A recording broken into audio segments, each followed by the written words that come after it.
Most people spend their entire lives trying to stay away from debt. They are taught to avoid it, fear it, and escape it as quickly as possible. On the surface, that advice sounds safe because for many, debt has only meant pressure. It shows up as monthly payments that never seem to end, interest that keeps growing silently in the background, and decisions that feel heavier with time. Debt, in this form, becomes something that limits freedom instead of creating it. But what if the problem is not debt itself? What if the real issue is not the existence of debt, but the way it is used? Because in the financial world, debt is not just a burden. It is a system. A system that, when understood, can completely change the direction of your financial life. The same tool that traps one person in a cycle of stress and repayments is used by another to build assets, create income, and expand opportunities. The difference is not income level. It is not luck or timing. It is knowledge. It is discipline. It is strategy. Most people are never taught how money actually works. They are shown how to earn, how to spend, and how to save, but not how to use financial tools to grow. As a result, they use debt emotionally rather than strategically. They borrow to support a lifestyle instead of building a future. This audiobook is not about encouraging reckless borrowing or glorifying debt. It is about understanding the mechanics behind money, leverage, and growth. It is about shifting your mindset from avoidance to control. Because once you understand how debt truly works, something changes. You stop seeing it as something to run away from, and you start seeing it as something you can manage with clarity. Debt, when used without awareness, can quietly hold you back. But when used with intention and discipline, it can become one of the most powerful tools in your financial journey. The goal is not to eliminate debt completely, but to use it intelligently. To make it serve your progress instead of controlling it. Chapter 1. Understand the two types of debt. Most people think of debt as a single concept. Something negative, something risky, something to avoid. But the reality is more nuanced. Not all debt is the same. And understanding this difference is one of the most important shifts you can make in your financial thinking. Because the way you use debt determines whether it pulls you down or pushes you forward. At its core, debt falls into two broad categories. One takes money out of your pocket. The other has the potential to put money into it. The problem is that most people never learn to distinguish between the two. They treat all debt the same, or worse, they use it without understanding its impact. And that is where financial pressure begins. Bad debt is the kind most people are familiar with. It is debt used for consumption. It funds things that lose value over time or provide no financial return. This includes credit card purchases for lifestyle spending, personal loans for non-essential expenses, or financing items that do not generate income. At the moment of purchase, these decisions may feel rewarding. They create a sense of comfort, convenience, or status. But over time they begin to take from you. Bad debt creates a constant outflow of money. You are required to make payments, often with interest, without receiving anything in return. The asset, if there is one, continues to depreciate while the financial obligation remains. This creates pressure. It reduces your financial flexibility. And if accumulated without control, it can trap you in a cycle where most of your income goes toward repayments instead of growth. On the other side is good debt. This is where the perception of debt begins to change. Good debt is not about spending. It is about investing. It is used to acquire assets that have the potential to generate income or increase in value over time. Instead of taking money out of your pocket, it is structured to bring money in. For example, borrowing to invest in a property that generates rental income is considered good debt when managed correctly. The income from the asset can cover the loan repayments and potentially create additional cash flow. Similarly, using debt to start or expand a business can lead to increased earnings if the business is successful. In these cases, debt is not a burden. It becomes a tool for growth. The key difference lies in the outcome. Bad debt is tied to consumption, where money flows out without return. Good debt is tied to investment, where there is a possibility of income, appreciation, or both. This distinction may seem simple, but it has profound implications on your financial future. However, it is important to understand that good debt is not automatically safe. It requires careful planning, analysis, and discipline. Just because something is labeled as an investment does not guarantee returns. The asset must have the potential to generate income that exceeds the cost of the debt. If it does not, even so-called good debt can become a burden. This is where many people make mistakes. They assume that any form of borrowing for an asset is beneficial. But without understanding the numbers, the risks, and the long-term implications, they expose themselves to financial pressure. The goal is not simply to acquire assets, but to acquire the right assets in the right way. Another important factor is time. Bad debt often provides immediate gratification but long-term consequences. Good debt, on the other hand, may require patience. The benefits are not always immediate. It takes time for assets to generate returns, grow in value, or stabilize. This difference in timeline is why many people gravitate toward bad debt. It feels easier in the short term, even though it creates problems later. Your financial direction is shaped by these choices. Every time you take on debt, you are deciding whether your money will work against you or for you. You are choosing between short-term satisfaction and long-term growth. And over time, these choices compound. Understanding the two types of debt is not just about classification. It is about awareness. It is about questioning every financial decision before making it. Asking whether this debt will create value or simply create obligation. Asking whether it moves you closer to financial independence or further away from it. Once you begin to see this clearly, your approach to money starts to change. You become more intentional. You stop using debt impulsively. You start evaluating opportunities instead of reacting to desires. And slowly, your financial decisions begin to align with your long-term goals. Because in the end, debt is not inherently good or bad. It is neutral.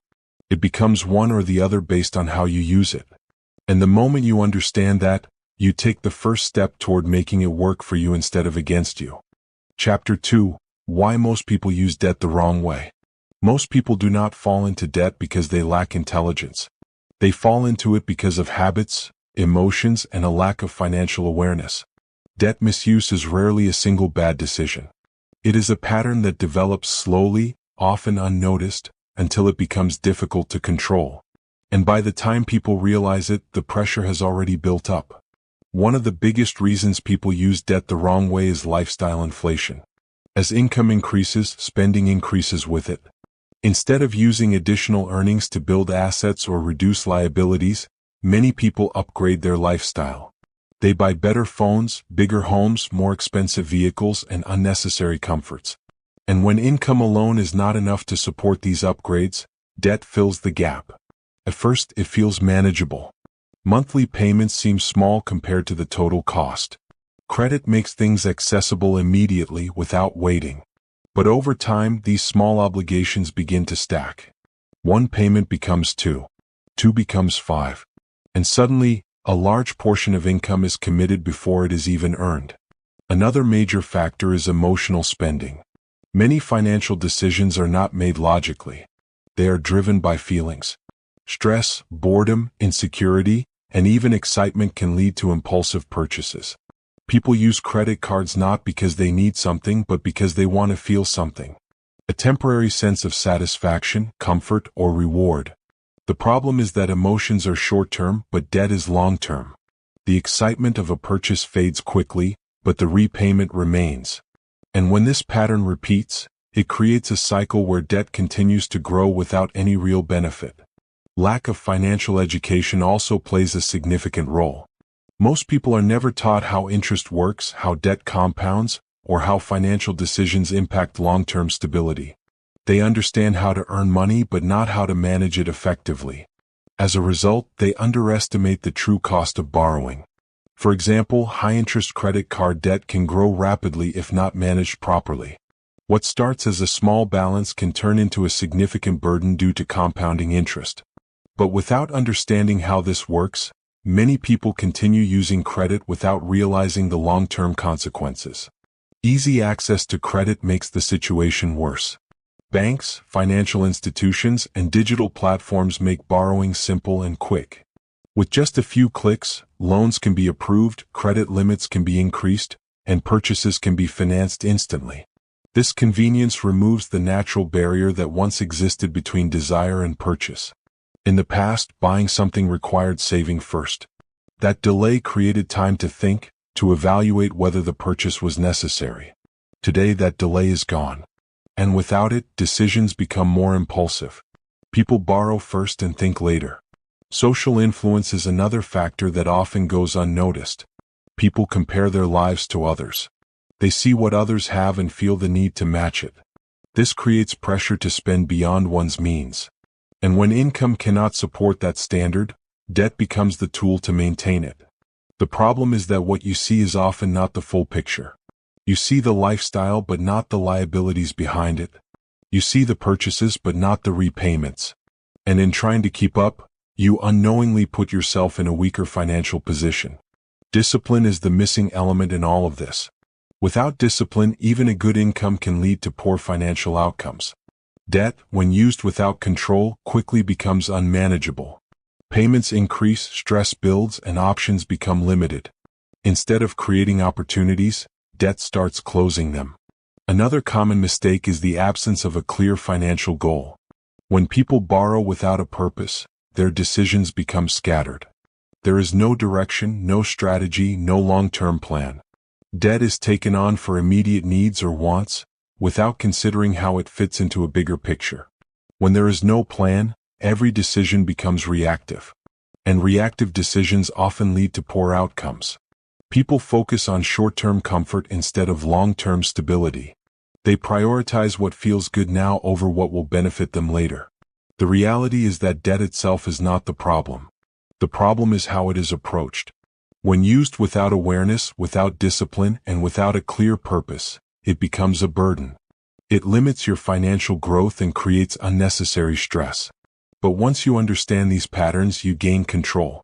You begin to recognize the triggers behind your decisions. You become more aware of how and why you borrow. And that awareness allows you to change your approach. You stop using debt to support a lifestyle and start using it to build a future. You shift from emotional decisions to strategic ones. You move from reacting to planning. Because in the end, most people do not fail financially because of lack of opportunity. They fail because of repeated small decisions that lead them in the wrong direction. And the moment you change those decisions, everything else begins to change with them. Chapter 3: Use debt to acquire assets. There is a fundamental shift that separates those who struggle financially from those who build long-term wealth. It is not just how much they earn, but how they use what they have access to.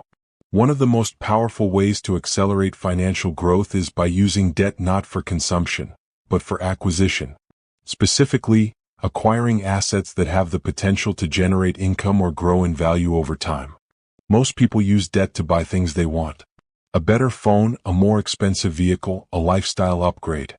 These decisions may provide temporary satisfaction, but they do not improve financial position.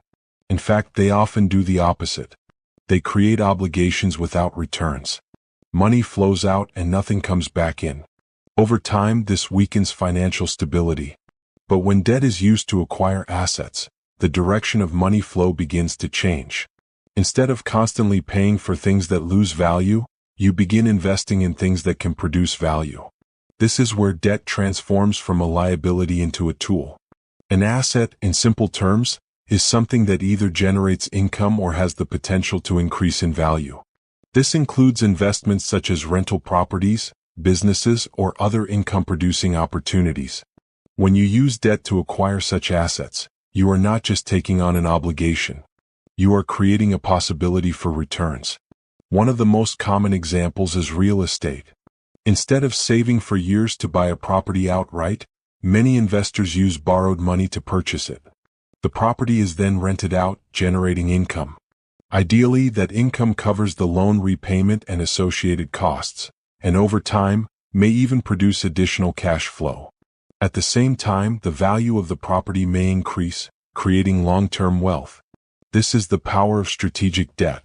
It allows you to access opportunities earlier than you would be able to using only your own savings. It speeds up the process of asset acquisition. And when done correctly, it creates a system where the asset itself contributes to paying off the debt. Business is another area where debt can be used effectively. Starting or expanding a business often requires capital. Instead of waiting until you have saved enough, borrowing can allow you to take action sooner. If the business generates revenue and grows over time, the returns can outweigh the cost of borrowing. In this case, debt becomes a catalyst for growth rather than a burden. However, this approach requires careful thinking. Not every asset is a good investment, and not every opportunity justifies borrowing. The key is to ensure that the asset has a realistic potential to generate returns that exceed the cost of the debt. This requires analysis, planning, and a clear understanding of risk. One of the biggest mistakes people make is assuming that all assets automatically create value. Simply owning something does not make it an asset in a financial sense. If it does not generate income or appreciate over time, it may still function like a liability. For example, buying a property that remains unused or does not produce rental income can become a financial burden rather than a benefit.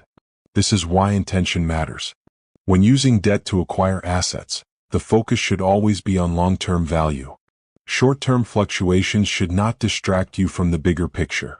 There may be periods where returns are lower or growth is slower, but the goal is to build something that strengthens your financial position over time. Another important aspect is patience. Asset-based growth does not happen instantly. It takes time for investments to mature, for income streams to stabilize, and for value to increase. During this period, discipline is essential. You must be able to manage repayments while allowing your investment to develop. Using debt in this way also changes your mindset. You begin to think differently about money. Instead of asking, "What can I buy?"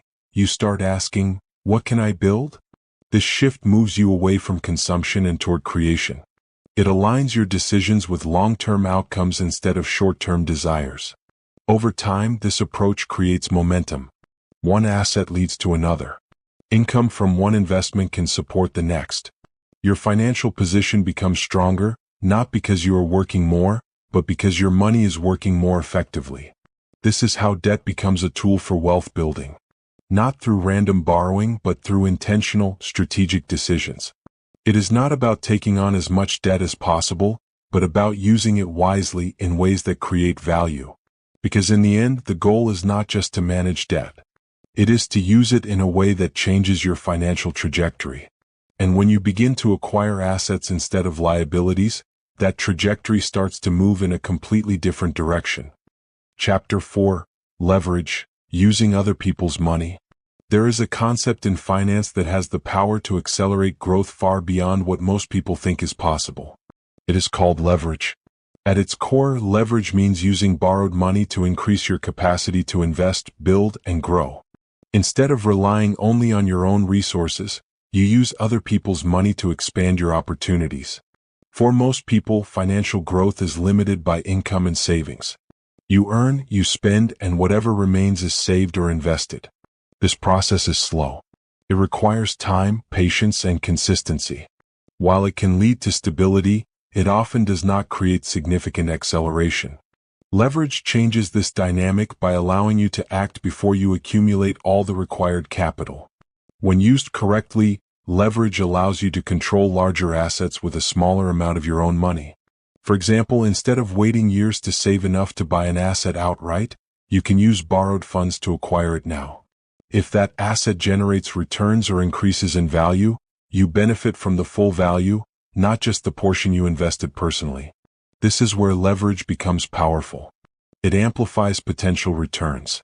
It allows you to participate in opportunities that would otherwise be out of reach. And it speeds up the process of wealth creation. But with this increased potential comes increased responsibility. Because leverage does not just amplify gains.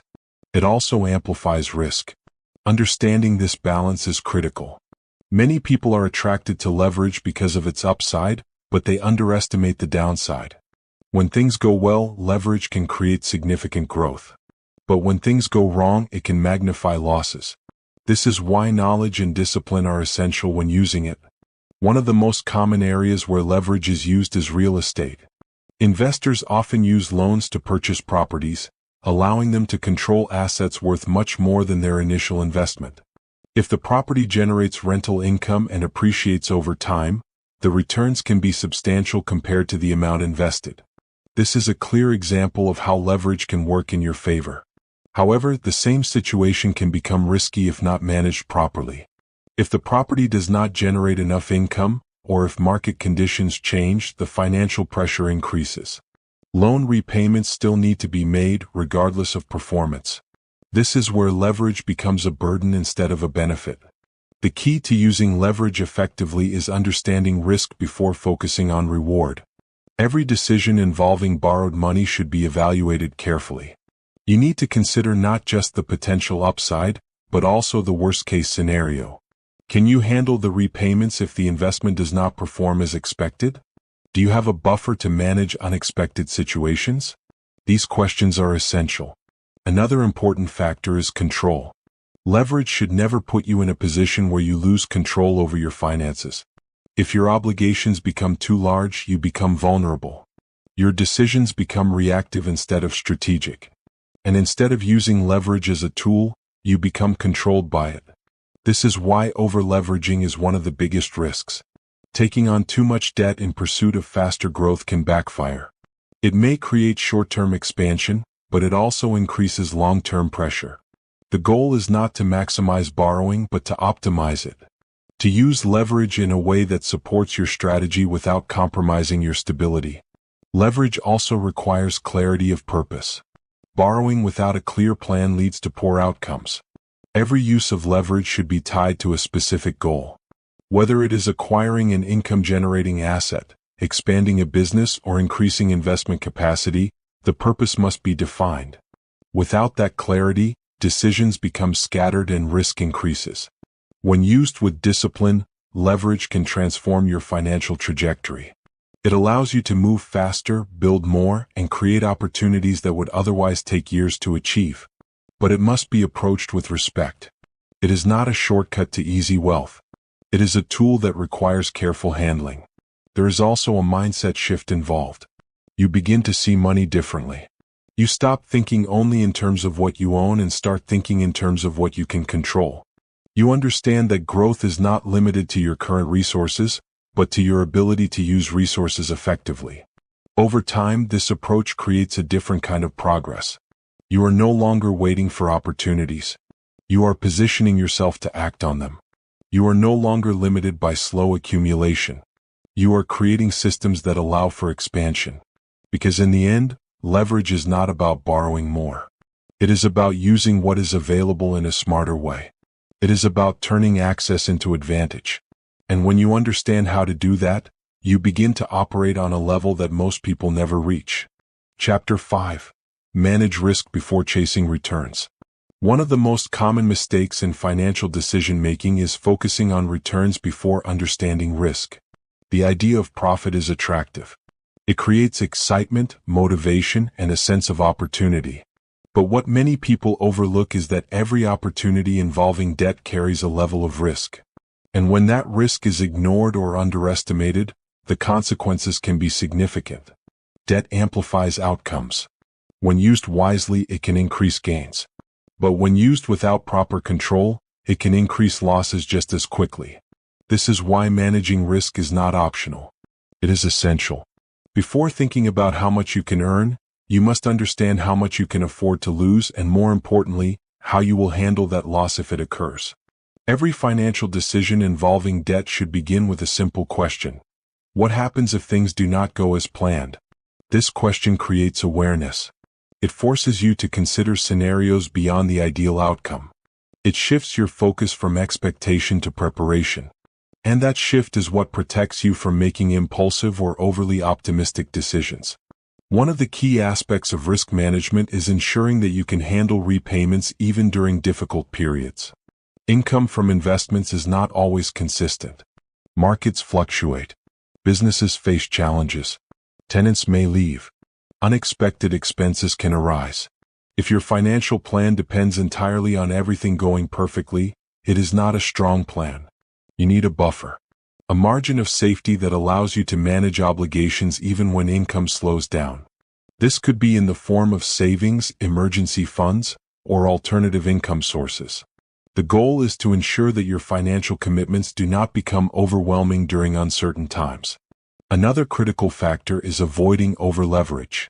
It can be tempting to take on more debt in pursuit of faster growth. The logic seems simple. more investment leads to more potential returns. But this approach increases vulnerability. The higher your obligations, the less flexibility you have. And when flexibility is lost, even small disruptions can create large problems. Sustainable growth is not about maximizing exposure. It is about maintaining balance. It is about growing at a pace that you can control. Taking on debt within your capacity ensures that you remain stable even when conditions change. It allows you to stay in the game long enough to benefit from long-term opportunities. Understanding risk also means evaluating the quality of what you are investing in. Not all opportunities are equal. Some may appear attractive on the surface but carry hidden risks. This is why research and analysis are important. You need to understand the asset, the market, and the factors that influence its performance. Blind decisions, even with good intentions, can lead to poor outcomes. Another overlooked aspect of risk is emotional control. Fear and greed are powerful forces in financial decisions. Greed pushes you to chase higher returns without considering the downside. Fear can cause hesitation or panic during difficult periods. Both can lead to decisions that are not aligned with your long-term goals. Managing risk requires discipline. It requires the ability to stay calm, to think clearly, and to act with intention rather than emotion.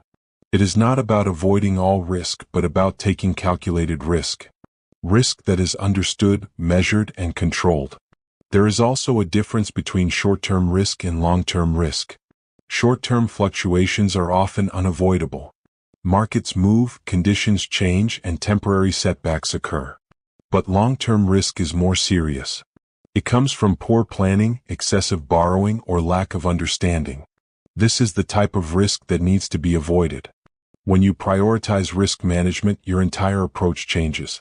You stop chasing every opportunity. You become selective. You evaluate decisions carefully. You think in terms of sustainability rather than speed. And this approach creates stability. Stability is often underestimated, but it is one of the most valuable aspects of financial growth. It allows you to continue moving forward without disruption. It protects you during difficult periods. And it creates a foundation on which you can build consistently. Many people focus on how quickly they can grow their wealth. But the real question is how long they can sustain that growth. Without proper risk management, growth is often short-lived.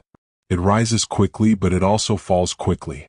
With proper risk management, growth may be slower, but it is steady and reliable. This is what separates long-term success from short-term gains. It is not just about making the right decisions when things are going well. It is about being prepared when things are not. Because in the end, the goal is not just to make money. It is to keep it, grow it, and protect it. And that can only happen when risk is managed before returns are pursued. Chapter 6. Build cash flow, not just assets.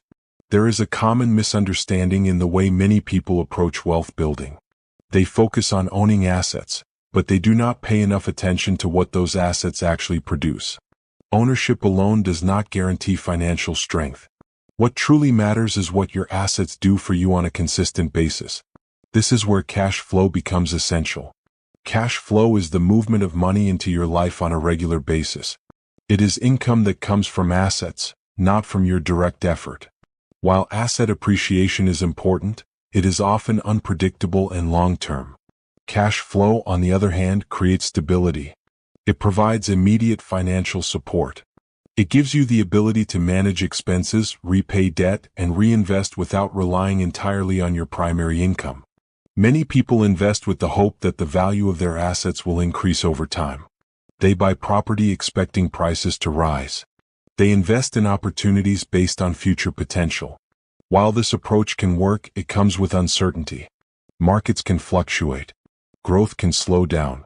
And during these periods, assets that do not generate income can become a burden, especially when they are funded by debt. This is why focusing on cash flow is critical. An asset that produces consistent income is not just something you own. It is something that supports you. It contributes to your financial system. It reduces dependence on your job or active income. And when structured correctly, it can even cover the cost of the debt used to acquire it. For example, if you purchase an asset using borrowed money, and that asset generates income, the income can be used to service the loan. Over time, this creates a situation where the asset is effectively paying for itself. As the debt reduces and the income continues, your financial position improves. This is how debt begins to work for you instead of against you. Without cash flow, the situation is very different. You are required to make repayments from your own income. This increases pressure. It limits your flexibility, and it reduces your ability to take on additional opportunities. Instead of creating growth, the asset becomes a responsibility that demands constant support. Positive cash flow changes this dynamic. It provides a sense of control. It allows you to manage obligations without stress, and it creates a foundation for expansion. When your assets generate income, that income can be reinvested into new opportunities. This creates a cycle of growth that becomes stronger over time. Another important benefit of cash flow is resilience. Financial stability is not just about growth. It is about the ability to withstand challenges. When you have consistent income from assets, you are better prepared for unexpected situations. Whether it is a temporary loss of income, market fluctuations, or unforeseen expenses, cash flow provides a buffer. This reduces financial stress. It allows you to make decisions calmly instead of reactively. And it gives you the confidence to continue investing without fear. Because you are not entirely dependent on one source of income. Building cash flow requires intentional decision-making. You need to evaluate opportunities based on their ability to generate income, not just their potential to increase in value. This means asking the right questions before making an investment. Will this asset produce consistent returns? Can it cover its own costs? Does it contribute to long-term stability? It also requires patience. Cash flow may not always be immediate or large in the beginning. But over time, as you build multiple income-generating assets, it begins to grow. Each additional source of income adds to your overall stability. And gradually, your dependence on active income decreases. There is also a mindset shift involved. You move from focusing on ownership to focusing on performance. You stop asking, "What do I own?" and start asking, "What is this producing?" This shift changes the way you evaluate financial decisions. It aligns your actions with long-term sustainability instead of short-term gains. Discipline plays a key role in this process. It is easy to be attracted to opportunities that promise high returns but lack consistent income. But without cash flow, those opportunities can become risky, especially when debt is involved. Staying focused on income-generating assets helps you maintain balance. Over time, this approach creates a financial structure that supports itself. Your assets generate income. That income covers expenses and repayments. The remaining amount is reinvested, and the cycle continues. This is how wealth is built sustainably. Because in the end, assets alone do not create financial freedom. Cash flow does. It is what gives your assets purpose. It is what turns ownership into income. And it is what allows you to move from financial pressure to financial control. Chapter 7. Avoid high-interest consumer debt. Not all debt is created equal, and one of the most dangerous forms is high-interest consumer debt. This type of debt does not build assets, does not generate income, and often grows faster than most people expect. It is designed for convenience, but if not controlled, it becomes a long-term burden that limits financial progress. High-interest consumer debt typically comes from credit cards, personal loans for non-essential purchases, and short-term borrowing used to support lifestyle spending. These forms of debt are easy to access and quick to use. That convenience is what makes them appealing. You do not need to wait. You do not need to save. You can get what you want immediately. But what is not immediate is the cost.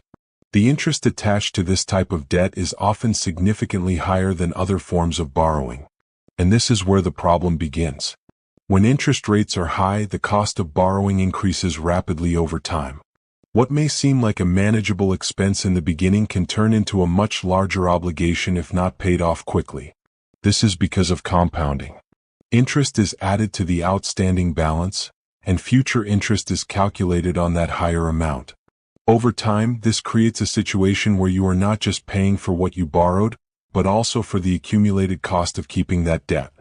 If payments are delayed or only minimum amounts are paid, the debt can grow instead of shrink. This is why high-interest debt is often described as working against you. Instead of your money growing, it is being consumed by interest. Instead of building wealth, you are gradually losing it. And because the impact is not always immediate, many people underestimate how serious it can become. Another issue with consumer debt is that it is usually tied to non-essential spending. Items that lose value quickly or do not generate any financial return. Once the initial satisfaction of the purchase fades, what remains is the obligation to pay. And in many cases, that obligation lasts much longer than the benefit of what was bought. This creates a disconnect between value and cost. You are paying for something that no longer provides value, while your financial capacity is being reduced. Over time, this limits your ability to invest, save, or take advantage of better opportunities. Your resources are tied up in repayments instead of growth. Avoiding high-interest consumer debt requires awareness and discipline. It starts with understanding the true cost of borrowing. Not just the monthly payment, but the total amount you will pay over time, including interest. When you see the full picture, many impulsive decisions begin to lose their appeal. It also requires a shift in mindset. Instead of asking, "Can I afford the monthly payment?" you begin to ask, "Is this worth the long-term cost?"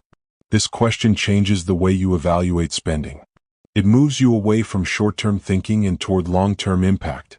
Another important step is prioritizing the elimination of existing high-interest debt. If you already have such obligations, addressing them should become a priority.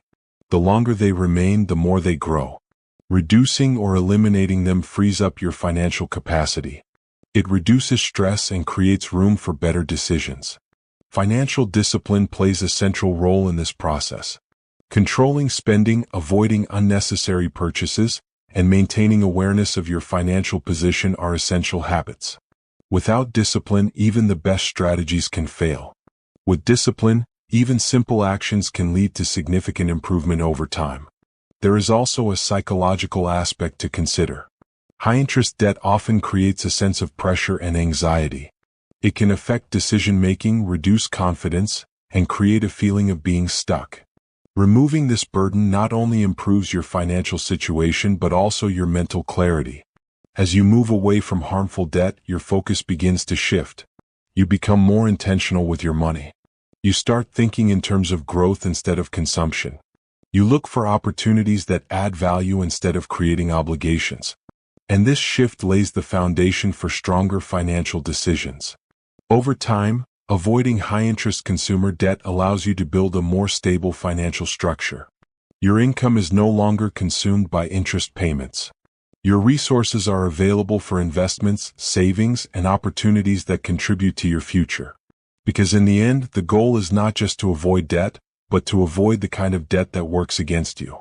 And once you eliminate that, you create space for a different kind of financial progress, one that moves you forward instead of holding you back. Chapter 8.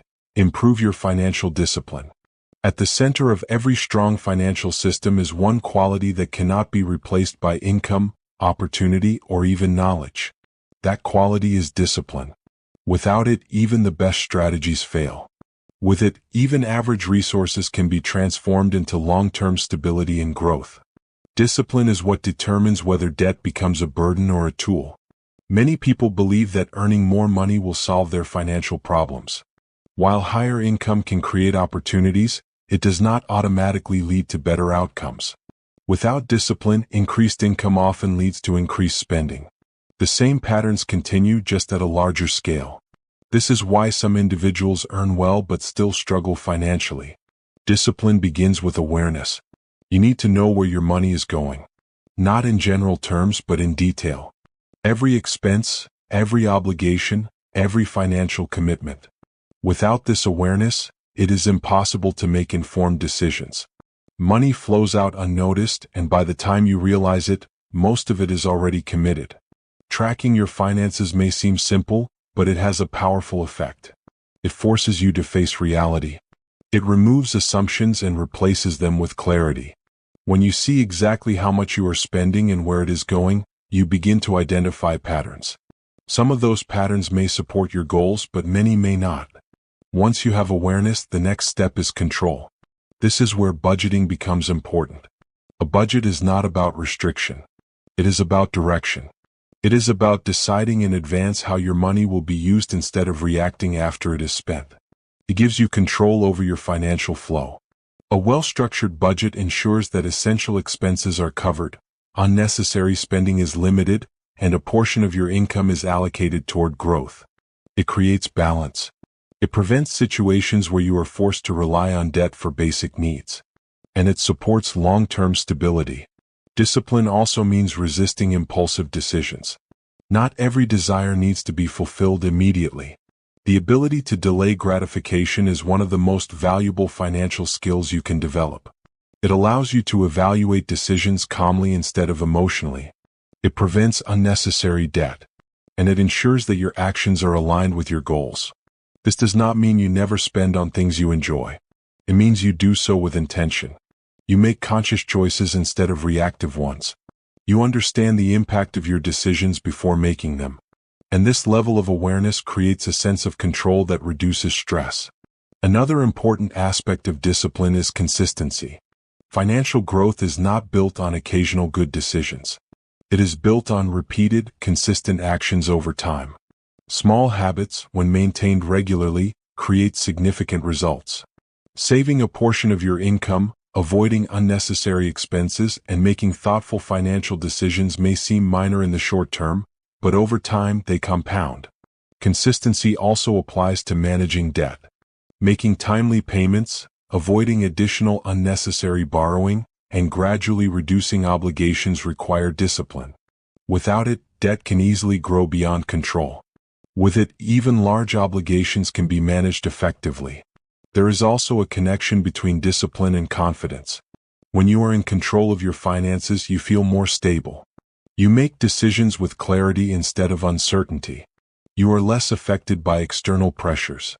And this confidence allows you to approach opportunities with a stronger mindset. Financial discipline is not something that develops overnight. It is built through practice. It requires effort, especially in the beginning. There will be moments where it feels easier to fall back into old habits. But each time you choose discipline over impulse, you strengthen that habit. Over time, it becomes natural. You no longer need to force yourself to make better decisions. It becomes part of how you think. And this transformation is what creates long-term change. Improving discipline also changes your relationship with debt. You no longer use it casually. You use it with purpose. You evaluate whether it aligns with your goals.